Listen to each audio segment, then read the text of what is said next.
Maintenant le sujet de forêt, il nous faut donc un accusatif. Or, la phrase ne compte que des accusatifs. Donc on peut tous les souligner en vert. Comment on sait lequel d'entre eux sera le sujet? Eh bien, quand on hésite entre plusieurs mots pour être sujet d'un verbe, c'est généralement le plus éloigné du verbe. Donc ce serait belgas. Belgas est donc à l'accusatif, masculin pluriel. Attention, c'est masculin, ça désigne un nom de peuple. Les citoyens d'un peuple sont toujours des hommes dans l'Antiquité, les femmes n'ont pas le statut de citoyen. Donc même si le mot est grammaticalement féminin, il est de genre naturel masculin et le genre naturel l'emporte toujours, donc il sera masculin. Donc accusatif masculin pluriel, c'est le sujet de forêt. Forêt étant utilisé comme infinitif futur pour le verbe être, on cherche un attribut du sujet, lui aussi, à l'accusatif. Et là on trouve deux mots, fortissimos hostes, donc hostes l'ennemi, accusatif masculin pluriel, attribut du sujet, et fortissimos, qui est le superlatif de fortis is et, courageux.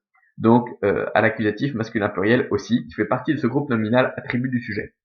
Donc postériorité par rapport à un temps du présent, par rapport au présent, bon, on va utiliser du futur simple, tout simplement.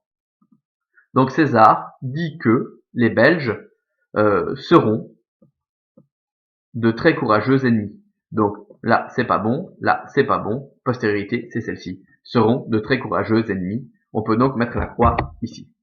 Voilà. Je vous explique maintenant l'exercice 7 que vous allez préparer pour le cours suivant. Donc, l'exercice 7, c'est un exercice sur les verbes déponents. Donc, les verbes déponents, vous en avez déjà rencontré certains, on vous l'a déjà expliqué.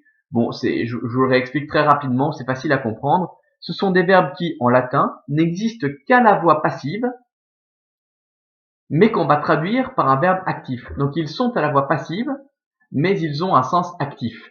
Alors, par exemple, c'est le verbe mourir.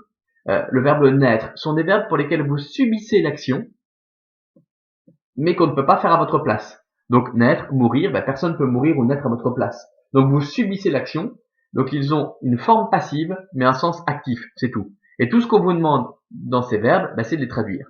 Donc par exemple, nascitur, c'est le verbe naître. Pour le traduire, vous allez voir évidemment dans le lexique que Mme Carion vous a remis au début de l'année. Donc nascitur, c'est le verbe naître. Il n'existe qu'à la forme passive, donc nascor, naître. Et donc nascitur, il est au présent. Il est au présent, troisième personne du singulier, donc il ou elle naît. C'est tout. Donc, je ne veux voir aucune forme passive dans les traductions. Ce sont des verbes déponents, donc forme passive, mais sens actif. C'est tout. Il n'y a rien à savoir. Vous avez une feuille de synthèse un peu plus loin dans le cours, mais c'est même pas la peine. C'est forme passive et sens actif, point barre. Donc, vous les traduisez en allant voir dans votre lexique. Normalement, ça ne doit poser aucun problème et nous corrigerons à la prochaine séquence de cours. Voilà. Merci.